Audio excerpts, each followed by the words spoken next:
So you know how to greet someone in Maninka, but how do you get out of it? In this video, we're going to cover a little bit about goodbyes. Inike nto Coleman noye adama jalo di farafina. My name is Coleman. I'm the teacher and linguist behind Ankata, my initiative for creating media and resources for speaking and learning Manding. Are you new here? Think about subscribing.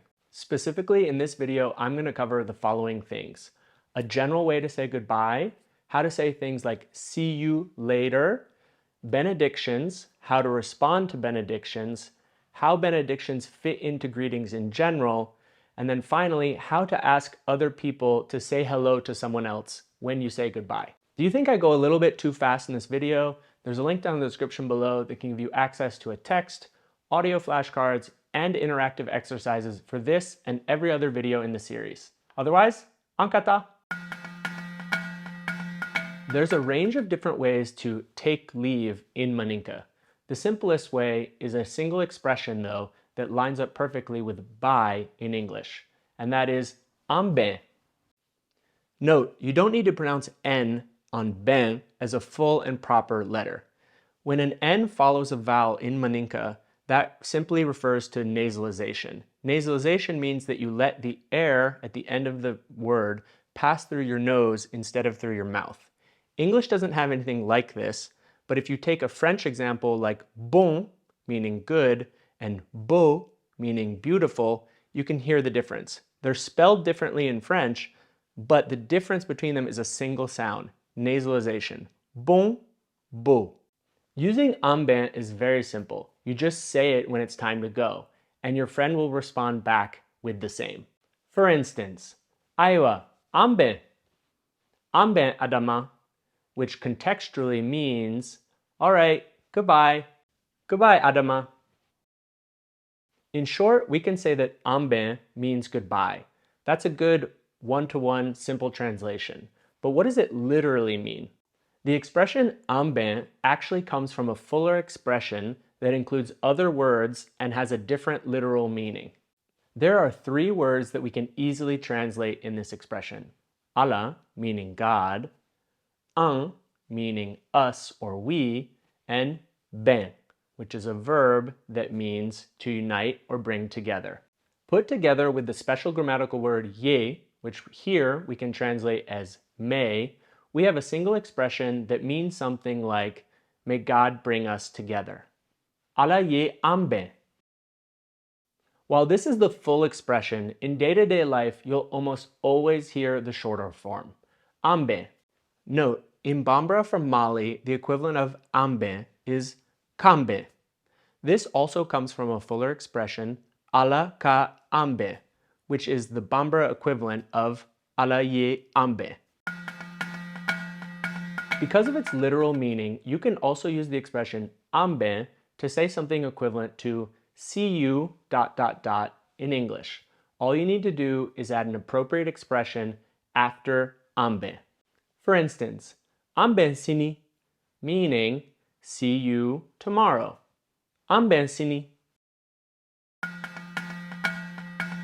While you can drop a simple amben when it's time to hit the road, in many situations you'll hear people doing a back and forth exchange using benedictions when it's time to say goodbye. By benediction or duao in Maninka, I mean sentences that ask God to make things be a certain way. This might seem a little bit strange for Westerners who don't have a habit of asking God to do things as a part of daily interactions, but it is part and parcel of goodbyes in Maninka. For the word duao, you might also hear other forms such as dugao or duba. The reason that there's so many variations in spelling and pronunciation is because it's originally an Arabic loanword. In any case, they all mean benediction. There's essentially an infinite number of benedictions that can be said depending on the context. Because of that, I'm not going to cover individual ones here, but instead I'm going to cover two forms that you need to be able to recognize because they will signal to you that a sentence is a benediction.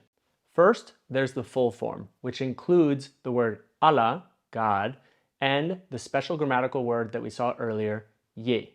For instance, Allah ye tle noya, meaning, may God make the day easy. Allah ye tle noya. Did you notice that I pronounced the verb two different ways? Noya and noya.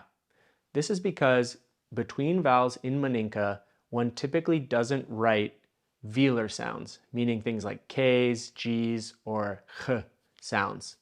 That said, in Bambara from Mali, these are written, Noya. In Maninka, it's typically not written, but you might hear it pronounced depending on where you are regionally.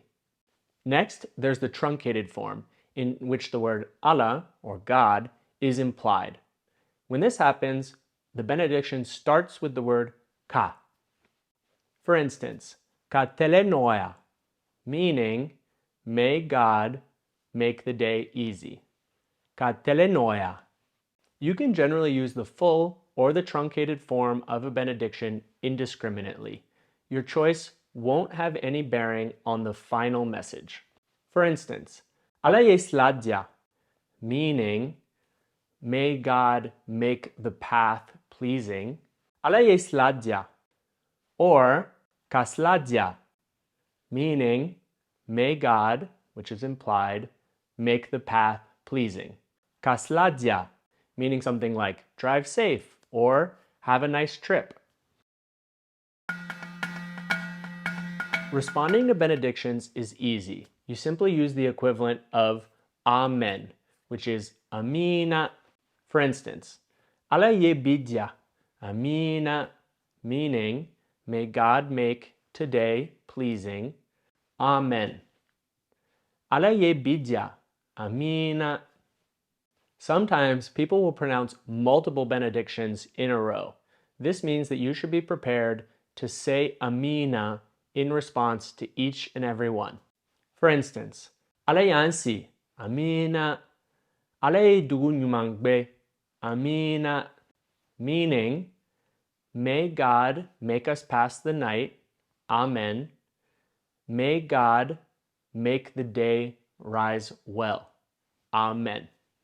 Other times, you'll notice that benedictions and amens will fly back and forth between people. For instance, Ale suheresiaya, Amina, ala kansi, Amina, kan kelen kelen wili, Amina, ambe, ambe. Meaning, may God make the night's peace abundant. Amen. May God make us pass the night. Amen. May God make us rise one by one. Amen. Bye. Bye. Keep in mind, in benediction exchanges, Amina will actually take a few different forms. Truncated, Ami. Repeated, Ami, Ami, Ami. Or longer forms like Amina Ya Rabbi, which comes from the Arabic expression, Amen, my Lord. What's important at the beginner stage is not necessarily being able to fully understand each and every benediction. Instead, it's about being able to recognize that someone is saying a benediction using the forms Allah ye ... or ka ... and then responding appropriately with Amina. Once you get the hang of things, you'll be able to navigate the ritual exchange of benedictions by inserting your own benedictions in between those of the person that you're talking to. For this, there's the all-purpose benediction response. Allah ye duaumina, meaning, may God fulfill your benediction.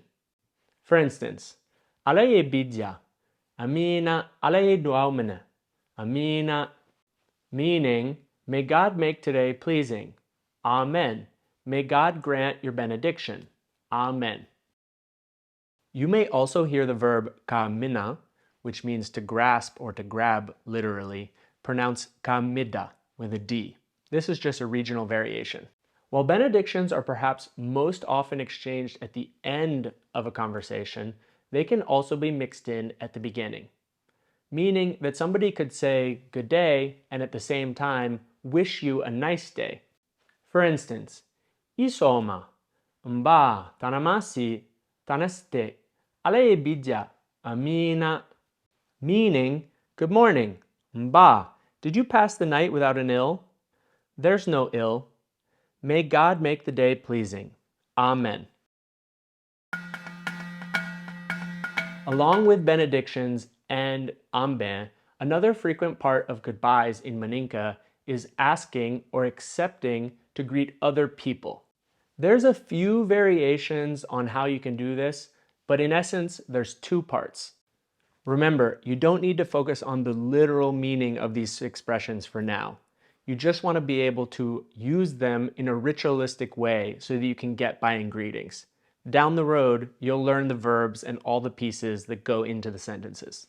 First, there's the request. This typically takes one of two forms. Ko anye ... fola, meaning say that we greet ... Even though this expression uses un, meaning we, you can use it even as a single person. The idea behind it is that you're requesting that your interlocutor greet people on your behalf, but also those of your entourage, family, friends, people where you live, etc. If you want to, though, you can switch un to meaning I. The second option is idi ... fo nye, meaning you greet ... for me, as in you go ahead and greet so-and-so for me. Then there's the response. This typically takes the form blank di ame, meaning blank will hear it being your greeting.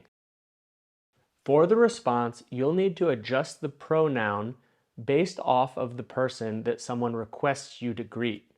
For instance, if they ask you to greet your dembaya, meaning your family, you'll need to use alu, meaning they. But if someone asks you to greet your partner, husband or wife, you'll need to use a, meaning he or she.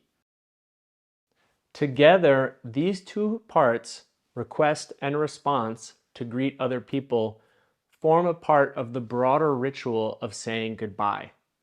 For instance, alaye wura noya, amina, koanye ila dembaya fola, aludiame, ambe, meaning, may God ease the evening, amen.